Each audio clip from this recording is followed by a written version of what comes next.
Hey, what's up, badasses? It's Ryan again from the Save Continued podcast, and I actually wanted to talk to you guys about my personal impressions of the Call of Duty Black Ops 4 Blackout mode beta. So first of all, I want to lead up with saying I haven't played a Call of Duty game since Ghosts, and I haven't really engaged in the multiplayer in that game very much either. But I have been playing quite a few hours of different battle royale type games. Put a fair amount of time into PlayerUnknown's Battlegrounds. Put a fair amount of hours in H1Z1, also Fortnite as well. Now, to get this out of the way, Blackout is kind of a lot of what you probably expect it to be. It's battle royale type game, last man standing. We have the standard modes of solo, duos, and squads. Um, and so far, I gotta say, um, it's better than I expected. What I expected was a kind of a battle royale mode kind of tacked on to the existing Call of Duty formula, as it were, and it actually plays a lot better than that. Um, so to set it up, Blackout has you and 87 other people for 88 total fighting to last man standing. And uh, one of the things about Call of Duty, as far as multiplayer is concerned, is the perks. The perks kind of help you sort of customize your character with different skill sets that can give you an edge in a fight if you need it. Um, so one of the things that I noticed right away is that unlike most of the other Call of Duty games where you have kind of a loadout, um, this time you don't have a loadout. Just like other battle royale games, you you come into the round with nothing, and you kind of have to procure your equipment on site. That includes perks as well. So perks are scattered around the map, kind of like your standard pickups, like in the same way that you would pick up a uh, um, a med kit or a weapon. So you can kind of use those and switch them out as you find them. From what I saw, I could carry more than one and activate one at a time. And it also seemed to be that each one had kind of a time limit on it. It looked like maybe 20 or 30 seconds, and then it ran out. I'm not really sure what all the perks do, as again, I haven't played a Call of Duty game in some time, but one of the ones I picked up was called Paranoia, which made it so that I could tell when someone was uh, uh, looking at me when I was aiming down sights. So I figured that might be useful. It wasn't too useful to me though, because I played a total of, I'd say, 8 rounds, and I got maybe one kill out of all of those. But it's a lot of fun. One of the things that I've always expected from Call of Duty is how well the guns perform. The shooting in Call of Duty, I gotta say, is second to none. It's always been solid.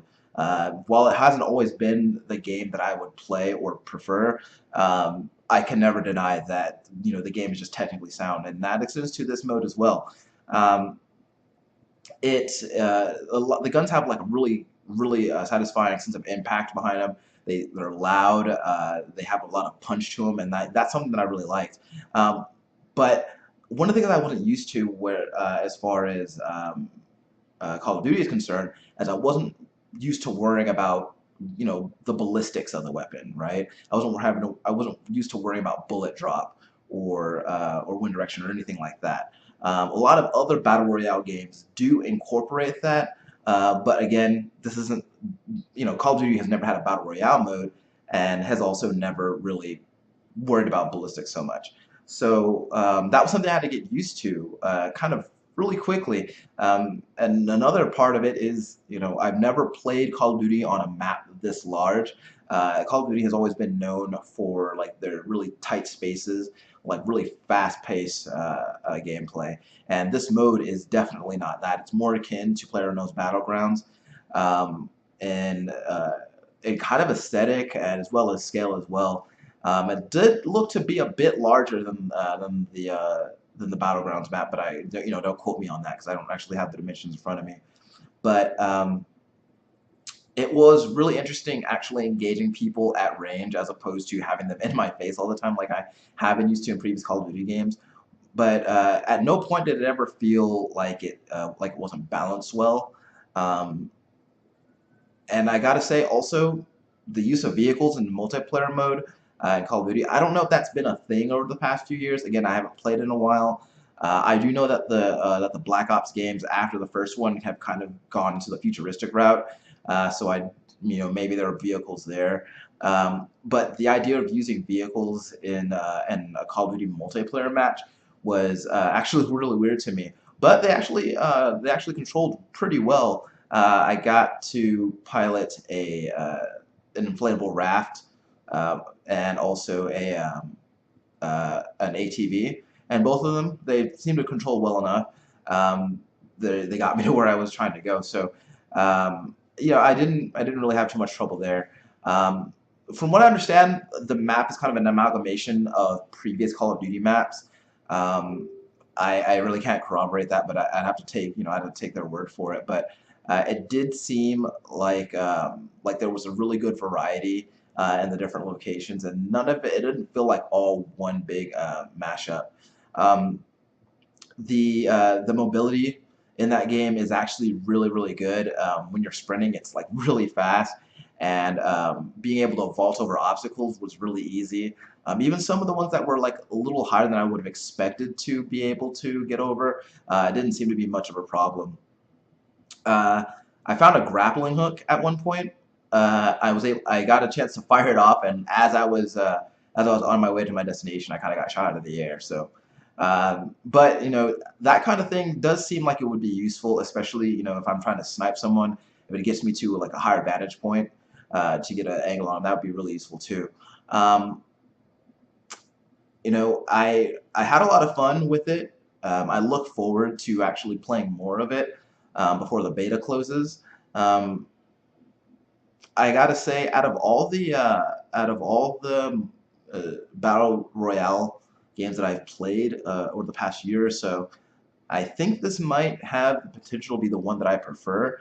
It just controls solid and it performs like a really steady pace. So I really enjoyed it a lot. I would like to also try it with some friends. I didn't get the chance to group up with anybody. I did just a bunch of solos matches, but I would like to try that a lot. Um, there's some customization there, uh, albeit it's kind of minimal right now.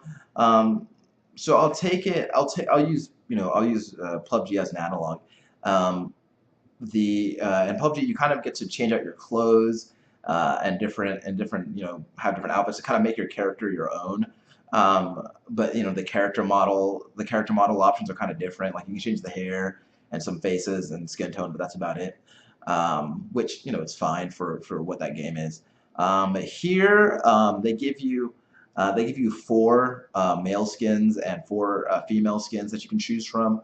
Also, they seem to have some characters, some character models from previous Call of Duty games. I recognized a couple of them. Like I recognized the Russian dude from Black Ops 1, and I recognize one of the kind of the commando dudes from that game as well. I didn't really know any of the other characters. I assume they're from other Black Ops games.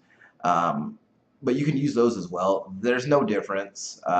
Each of those characters from the Black Ops games, they do represent like a different kind of class, but they didn't have any sort of effect on the actual gameplay. Um,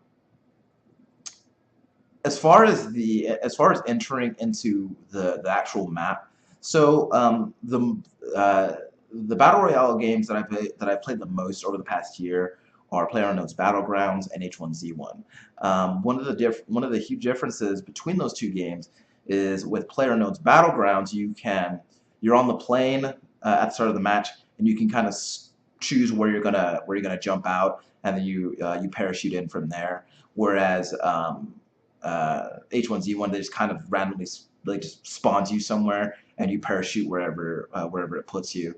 Um, with uh, with uh, with Blackout, what you're doing is you're in a helicopter, with a bunch of other people. There's actually seems to be more than one helicopter flying in, and uh, you choose where you want to jump out. And when you jump out, you're in kind of you're wearing a wingsuit, so you can kind of glide and switch direction to where you want to go. You can look completely down like at a 90-degree angle, and you'll kind of just like dive in at a faster rate. And then at that, like once you get low enough, you'll parachute in. I like that a lot. It seemed like I had a little bit more control over where I was going to drop in, and gave me a little bit of an ability to kind of make some last minute adjustments. Like if I felt like I felt like too many people were dropping in on the same place, and I want to get a little breathing room. It allowed me to kind of adjust on the fly, just so I didn't get killed right when I hit the ground. Um, but at the same time, I really want to learn how to play the game, so I've been intentionally like dropping in where other people are, just so I can be in it like right from the get go. Um, but as of right now, my impressions of the mode are positive. This might be the first Call of Duty I have bought in about 11 years, um, and I'm really looking forward to playing more of it. And if as it gets closer to release, I'll probably have some more thoughts on it on the actual show. Um, and when the game actually does release for retail, and I put some time into it, I'll give you my thoughts there. Anyway, this is Ryan. Those are my thoughts on Blackout.